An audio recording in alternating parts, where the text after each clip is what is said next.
तो आज भिडियो आम षष्ठ श्रेणी साहित्य बहिर विश्वविजय विवेकानंद गद्य समस्त प्रश्न तार उत्तर विषय आलोचना करवा। जेहेतु मैंने चैनल प्रथम थर चैनल को सब्सक्राइब कर दियो और लाइक कर दियो। तो चलो भिडियो को आरंभ करवा। तो प्रश्न नंबर 1 अच्छी उत्तर कह क बिली कदली बाड़ी में बसवार कारण कौन। उत्तर बिली माँ पाखर रामायण कहानी शुणी जे हनुमान कदली खावा सुख पाती। हनुमान राति रे कदली खावा आसवे भावी बिली कदली बाड़ी देखापी बसी। प्रश्न नंबर ख बिलीर एपरी ना कहीं दि बिलींकर माँ भुवनेश्वरा जासार बालेश्वर महादेव को पुओटीए पाइथिवारु तांकर ना बिली दिया। प्रश्न नंबर ग प्रश्न नंबर ग अच्छी रामकृष्ण नारायण को कौन बुझाई देथिले।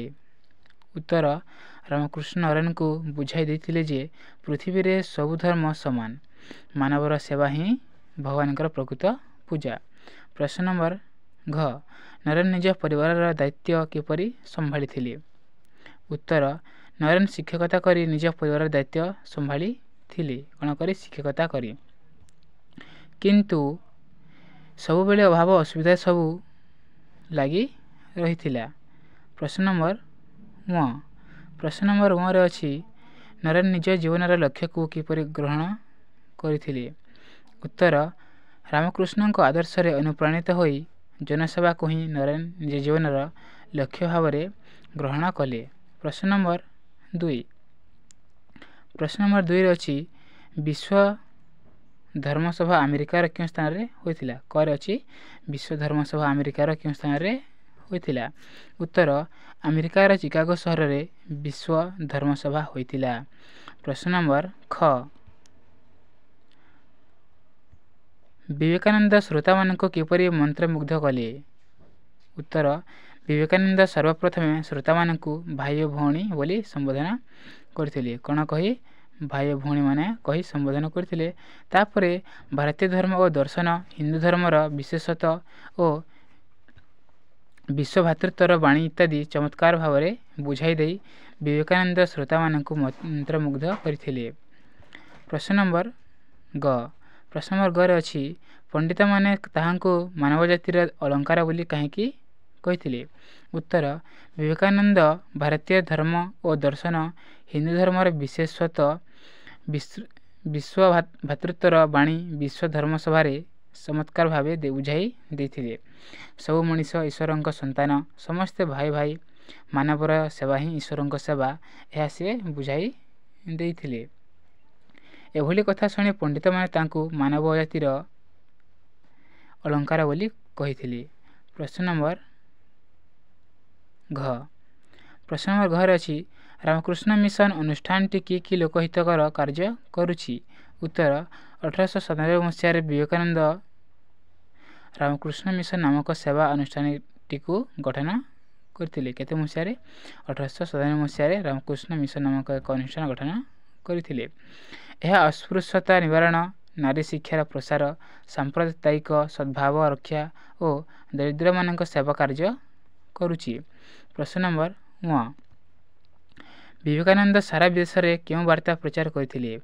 उत्तर अस्पृश्यता निवारण, नारी शिक्षार प्रसार, दरिद्र मानकर सेवा और सांप्रदायिक सद्भाव रक्षा आदि वार्ता विवेकानंद सारा देश में प्रचार करथिले। प्रश्न नंबर 3 प्रश्न नंबर 3 अच्छी सरल भाषा रे बुझाई लेख क मानवर सेवा ही हेउची भगवान प्रकृत सेवा। उत्तर मानवर सेवा ... प्रकृत पूजा। उद्धृतांश डॉक्टर सुभेद्र मोहन श्री चंदन सिंह रचित विश्वविजय विवेकानंद प्रबंधरु उद्धृत। एठार लेखक मानवर सेवा जे प्रकृत भगवान पूजा भारतीय दर्शन यही तत्व को प्रमाणित करिसेंती।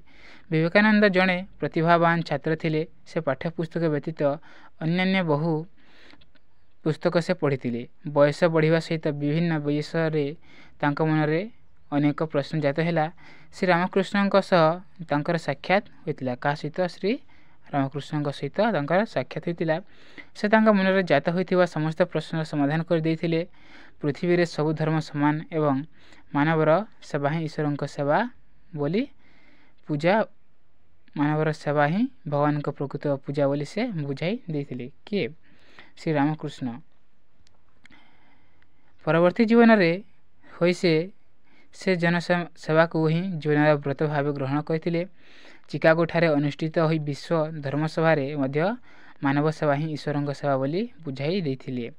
ସେ ଉପସ୍ଥିତ ପଣ୍ଡିତବର୍ଗର ପରିପୂରଣ ପାଇଁ ସେ 1897 ମସିହାରେ ରାମକୃଷ୍ଣ ମିଶନ ନାମକ ଏକ ସେବା ଅନୁଷ୍ଠାନ ସ୍ଥାପନ କରିଥିଲେ। ଏହି ଅନୁଷ୍ଠାନଟି ଜନସେବାକୁ ମୁଖ୍ୟ ଲକ୍ଷ୍ୟ ଭାବେ ଗ୍ରହଣ କରିସାରିଛି। ବାସ୍ତବରେ ଲେଖକଙ୍କର ଏହି ଉକ୍ତି ଯଥାର୍ଥ ଅଟେ। ପ୍ରଶ୍ନ ନମ୍ବର ଖ। ସେ ହେଉଛନ୍ତି ମାନବ ଜାତିର ଅଳଙ୍କାର ସଦୃଶ। ଉତ୍ତର, ସେ ହେଉଛନ୍ତି ... ଅଳଙ୍କାର ସଦୃଶ। ଉଦ୍ଧୃତାଂଶଟି ଡକ୍ଟର ସୁଭେନ୍ଦ୍ର ମୋହନ ଶ୍ରୀଚନ୍ଦନ ସିଂଙ୍କ ରଚିତ ବିଶ୍ୱବିଜୟ ବିବେକାନନ୍ଦ ପ୍ରବନ୍ଧରୁ ଉଦ୍ଧୃତ। ଏଠାରେ ପାଶ୍ଚାତ୍ୟ ପଣ୍ଡିତମାନେ ବିବେକାନନ୍ଦଙ୍କୁ କିପରି ମାନବ ଜାତିର ଅଳଙ୍କାର ସଦୃଶ ବୋଲି ମତାମତ ଦେଇଥିଲେ ତାହା ଆଲୋଚିତ ହୋଇଛି।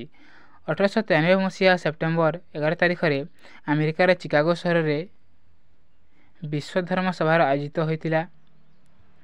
ସଭା ଶେଷରେ ଭାରତର ତରୁଣ ସନ୍ନ୍ୟାସୀ ବିବେକାନନ୍ଦଙ୍କୁ ଅଳ୍ପ ସମୟ କହିବା ପାଇଁ ସୁଯୋଗ ମିଳିଥିଲା। ସର୍ବପ୍ରଥମେ ଭାଇ ଓ ଭଉଣୀ ବୋଲି ଉପସ୍ଥିତ ଶ୍ରୋତାଙ୍କୁ ସେ ସମ୍ବୋଧିତ କରିଥିଲେ। କ'ଣ କହି? ଭାଇ ଓ ଭଉଣୀ କହି। ପରେ ଭାରତୀୟ ଧର୍ମ ଓ ଦର୍ଶନ, ହିନ୍ଦୁ ଧର୍ମର ବିଶେଷତ୍ୱ ଏବଂ ବିଶ୍ୱ ଭାତୃତ୍ୱର ବାଣୀ ସମ୍ପର୍କରେ ସେ ଏପରି ଚମତ୍କାର ଭାବରେ ବୁଝାଇଦେଲେ ଯେ ଶ୍ରୋତାମାନେ ମନ୍ତ୍ରମୁଗ୍ଧ ହୋଇଗଲେ। ସବୁ ମଣିଷ ଈଶ୍ୱରଙ୍କ ସନ୍ତାନ, ଆମେ ସମସ୍ତେ ଭାଇ ଭାଇ, ମାନବର ସେବା। ତାଙ୍କର ଏଭଳି କଥା ଶୁଣି ସେଠାରେ ଉପସ୍ଥିତ ଥିବା ପଣ୍ଡିତମାନେ କହିଲେ, ସେ ହେଉଛନ୍ତି ମାନବ ଜାତିର ଅଳଙ୍କାର ସଦୃଶ। କାହାକୁ କୁହାଯାଇଥିଲା? ବିବେକାନନ୍ଦଙ୍କୁ କୁହାଯାଇଥିଲା। କାରଣ ଏହା ପୂର୍ବରୁ ଅନ୍ୟ ସବୁ ଧର୍ମର ଯେଉଁ ପ୍ରତିନିଧିମାନେ ଭାଷଣ ଦେଇଥିଲେ ସେନ ବିବେକାନନ୍ଦଙ୍କ ପରି କେହି ନଥିଲେ। ତାଙ୍କର ଏହି ସାରଗର୍ଭକ ବାଣୀମାନ ପଣ୍ଡିତମାନଙ୍କୁ ବେଶ୍ ପ୍ରଭାବିତ କରିପାରିଥିଲା।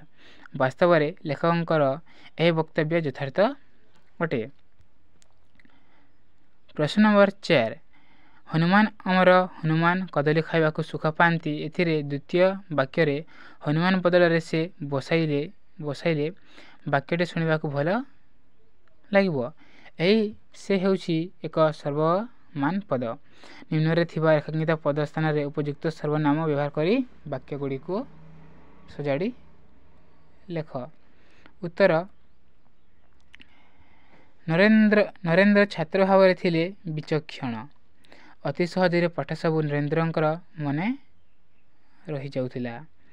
ଉତ୍ତର ହୋଇଯିବ, ନରେନ୍ଦ୍ର ଛାତ୍ର ଭାବରେ ଥିଲେ କ'ଣ? ବିଚକ୍ଷଣ। ଅତି ସହଜରେ ପାଠ ସବୁ ତାଙ୍କର ମନେ ରହିଯାଏ। ପ୍ରଶ୍ନ ନମ୍ବର ଖ। ନରେନ୍ଦ୍ର ଶ୍ରୀରାମକୃଷ୍ଣଙ୍କୁ ସାକ୍ଷାତ କଲେ। ଶ୍ରୀରାମକୃଷ୍ଣ ନରେନ୍ଦ୍ରଙ୍କୁ ଶିଷ୍ୟ ଭାବରେ ଗ୍ରହଣ କଲେ। ଉତ୍ତର, ନରେନ୍ଦ୍ର ଶ୍ରୀରାମକୃଷ୍ଣଙ୍କୁ ସାକ୍ଷାତ କଲେ। ଶ୍ରୀରାମକୃଷ୍ଣ ତାଙ୍କୁ ଶିଷ୍ୟ ଭାବରେ ଗ୍ରହଣ କଲେ। ଏଠାରେ ତାଙ୍କୁ କୁହାଯାଇଛି। ପ୍ରଶ୍ନ ନମ୍ବର 5। ନିମ୍ନରେ ଦୁଇଟି ବାକ୍ୟ ଦିଆଯାଇଛି। ସେଥିରେ ଥିବା ସ୍ୱରବର୍ଣ୍ଣ, ବ୍ୟଞ୍ଜନ ବର୍ଣ୍ଣ ଓ ଯୁକ୍ତ ବର୍ଷଗୁଡ଼ିକୁ ବାଛି ଲେଖ। ସେ ରାମକୃଷ୍ଣ ମିଶନ ନାମରେ ଏକ ସେବା ଅନୁଷ୍ଠାନ ଗଠନ କରିଥିଲେ। ଏହି ସେବା ଅନୁଷ୍ଠାନର ପରିଚାଳନା ପାଇଁ ସେ ଦେଶ ବିଦେଶରୁ ଅନେକ ସାହାଯ୍ୟ ସଂଗ୍ରହ କରିଥିଲେ।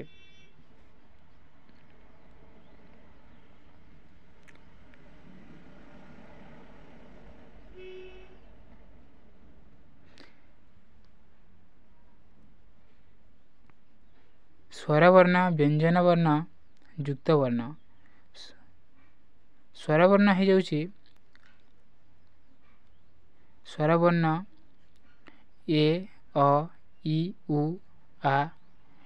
ବ୍ୟଞ୍ଜନ ବର୍ଣ୍ଣ ସ, ର, ମ, ତାଳବ୍ୟ ଶ, ନ, କ, ବ, ଗ, ର, ପ, ଚ, ଦ, ହ, ଜ, ଥ, କ, ଳ ଇତ୍ୟାଦି।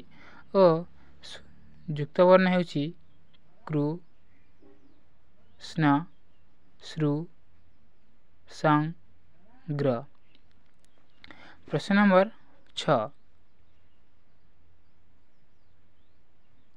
ନିମ୍ନରେ ଯେଉଁ ଅନୁଚ୍ଛେଦଟି ଦିଆଯାଇଛି ସେଥିରେ ବିରାମ ଚିହ୍ନ ଦିଆଯାଇ ନାହିଁ। ଠିକ୍ ସ୍ଥାନରେ ଠିକ୍ ଚିହ୍ନଟିକୁ ବସାଇ ଲେଖ। ତାହାରି ମଧ୍ୟରେ ଶୁଣିପାରିଲେ ସତେ ଯେପରି ତାଙ୍କ ଗୁରୁ କହୁଛନ୍ତି ଯା ଲଙ୍ଘିଯାଏ ସମୁଦ୍ର। ଦୂର ଦେଶରେ ଯାଇ ଭାରତର ବାଣୀ ପହଞ୍ଚାଇ ଦେ। ଉତ୍ତର ହୋଇଯିବ ତାହାରି ମଧ୍ୟରେ ସେ ଶୁଣିପାରିଲେ ସତେ ଯେପରି ତାଙ୍କ ଗୁରୁ କହୁଛନ୍ତି। ଏଠାରେ କ'ଣ ଲାଗିବ? କମା ଲାଗିବ। ଯା ଲଙ୍ଘିଯାଏ ସମୁଦ୍ର ଦୂର ଦେଶରେ ଯାଇ ଭାରତର ବାଣୀ ପହଞ୍ଚାଇ ଦେ। ଏଠାରେ ବିରାମ ଚିହ୍ନ ଲାଗିବ। ପ୍ରଶ୍ନ ନମ୍ବର 7 ଯେପରି ଡାକିବାରୁ ଡାକି କହିବାରୁ କହି ପଦର ବ୍ୟବହାର କରାଯାଏ ସେହିପରି ତଳ ପଦଗୁଡ଼ିକର ରୂପ କ'ଣ ହେବ? ଲେଖ। ଶୁଣିବାରୁ ଶୁଣି, ଜାଣିବାରୁ ଜାଣି, ବସିବାରୁ ବସି, ନେବାରୁ ନେଇ, ଦେବାରୁ ଦେଇ।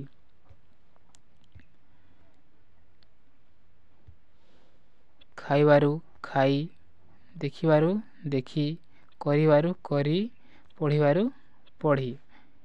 ଏବେ ଆମେ ଯିବା ପ୍ରଶ୍ନ ନମ୍ବର 8କୁ। ପ୍ରଶ୍ନ ନମ୍ବର 8ରେ ଅଛି ବେଳ ଶବ୍ଦର ପୂର୍ବରେ ଅନେକ ଶବ୍ଦ ଯୋଡ଼ି ଯେପରି ଅନେକ ବେଳ ହେଉଛି ସେହିଭଳି ଅନେକ ଶବ୍ଦ ଯୋଡ଼ି ଆଉ କେତୋଟି ନୂତନ ଶବ୍ଦ ଲେଖ। ଉତ୍ତର ଦିନ ପୂର୍ବରୁ ଅନେକ ଲଗାଇଲେ ହୋଇଯିବ ଅନେକ ଦିନ। ବର୍ଷ ପୂର୍ବରୁ ଅନେକ ଲଗାଇଲେ ଅନେକ ବର୍ଷ। ଲୋକ ପୂର୍ବରୁ ଅନେକ ଲଗାଇଲେ ଅନେକ ଲୋକ। କାମ ପୂର୍ବରୁ ଅନେକ ଲଗାଇଲେ ହୋଇଯିବ ଅନେକ କାମ। ସେପରି ସମୟ ପୂର୍ବରୁ ଅନେକ ଲଗାଇଲେ ବା ଯୋଡ଼ିଲେ ହୋଇଯିବ ଅନେକ ସମୟ। ପ୍ରଶ୍ନ ନମ୍ବର 9 ମାତ୍ରା ଶବ୍ଦଟି ବ୍ୟବହାର କରି 3ଟି ବାକ୍ୟ ଲେଖ। ଯେପରି ରାମ ଖେଳିବା ପଡ଼ିଆକୁ ଗଲା ମାତ୍ର ଖେଳିଲା ନାହିଁ। ତ ଉତ୍ତର ହୋଇଯିବ ହରି ସ୍କୁଲକୁ ଗଲା ମାତ୍ର ପଢ଼ିଲା ନାହିଁ। ରଘୁ ମନ୍ଦିରକୁ ଗଲା ମାତ୍ର ଦିଅଙ୍କୁ ଦେଖିଲା ନାହିଁ। ରବି ପରିଶ୍ରମ କଲା ମାତ୍ର ପରୀକ୍ଷାରେ ସଫଳ ହେଲା ନାହିଁ। ତ ଏବେ ଆମେ ଯିବା ପ୍ରଶ୍ନ ନମ୍ବର 10କୁ। ପ୍ରଶ୍ନ ନମ୍ବର 10ରେ ଅଛି ମୁଁ ଜାତ ଦେଖିବାକୁ ଯାଇଥିଲି। ମୁଁ ଫୁଲରୁ ଫଳ ଜାତ ହୁଏ। ବାକ୍ୟ 2ଟିରେ ରେଖାଙ୍କିତ ପଦ 2ଟିକୁ ଶୁଣିବାକୁ ପ୍ରାୟ ଏକା ପରି କିନ୍ତୁ ଅର୍ଥ ଅଲଗା। ସେ 2ଟି ଶବ୍ଦର ଅର୍ଥ ଲେଖ। ସେହିପରି ଏକା ଭଳି ଶୁଣାଯାଉଥିବା ଅଥଚ ଭିନ୍ନ ଅର୍ଥ ବୁଝାଉଥିବା ଆଉ କେତୋଟି ଶବ୍ଦ ବାକ୍ୟରେ ବ୍ୟବହାର କର। ଏଠାରେ ଦେଇଥିବା 2ଟି ଉଦାହରଣକୁ ଆମେ ପ୍ରଥମେ ଦେଖିବା। ପ୍ରଥମେ ଦେଇଛି ଜାତ। ଜାତର ଅର୍ଥ ହେଉଛି ଯାତ୍ରା ଓ ତଳଜାତର ଜାତର ଅର୍ଥ ହେଉଛି ଜନ୍ମ ନେବା। ସେପରି ଆମକୁ ତଳର ଅର୍ଥ ଲେଖିବାକୁ ପଡ଼ିବ।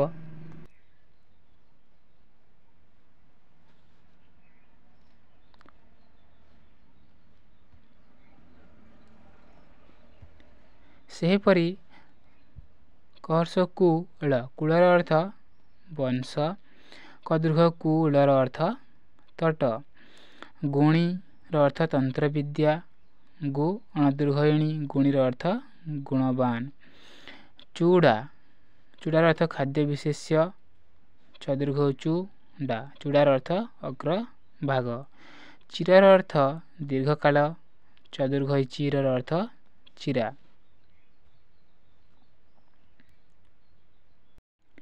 ଆମେ ଏହି ଶବ୍ଦମାନଙ୍କର ଅର୍ଥ ଜାଣିଗଲୁ। ବର୍ତ୍ତମାନ ଆମେ ତାହାକୁ ବାକ୍ୟରେ ଲେଖିବା। କହର୍ଷ କୂଳ ଉଚ୍ଚ କୂଳରେ ରାମ ଜନ୍ମ ହୋଇଥିଲେ। କଦୀର୍ଘ କୂଳ ମୁଁ ସମୁଦ୍ର କୂଳରେ ବୁଲୁଥିଲି। ଗୁଣୀ ଲୋକଟି ଗୁଣୀ ଅଭ୍ୟାସ କରୁଛି। କହର୍ଷ ଗୁ ଅଣଦୀର୍ଘଇଣୀ ଗୁଣୀ ଗୁଣୀ ଲୋକର ସମସ୍ତେ ଆଦର କରନ୍ତି। ଚୂଡ଼ା ପିଲାଟେ ଚୂଡ଼ା ଖାଉଛି। ଚଦୀର୍ଘ ଚୂଡ଼ା ମନ୍ଦିର ଚୂଡ଼ାରେ ନେତ ଉଡ଼ୁଛି। ଚିର ସେ ଚିରକାଳ ଧରି ରୁଗ୍ଣ ଅଟନ୍ତି। ଚଦୀର୍ଘ ଚିର ଦରିଦ୍ର ଲୋକଟି ଚିର ବସ୍ତ୍ର ପିନ୍ଧିଛି। प्रश्न नंबर 11 चिंता शब्द सहित शील लगिले चिंताशील हेब सेहीपरि आउ 5टी शब्द सहित शील लगाई नुआ शब्द लेख उत्तर दयाशील क्षमाशील दानशील धर्मशील मननशील एवं जी प्रश्न नंबर 12 को प्रश्न नंबर 12 अच्छी उदाहरण को लक्ष्य कर शून्य स्थान पूर्ण कर उत्तर पिलाटी आनंदित हैला पिला माने आनंदित हेले मु कटक जाइथिली आम्भे माने बा आम्भे कटक जाइथिलु ग से दिल्ली जीव से माने दिल्ली जीवे जदि वीडियोटी भल लगिला तो सब्सक्राइब कर दियो और लाइक करबा सहित निज संग मानक पाखको शेयर कर दियो।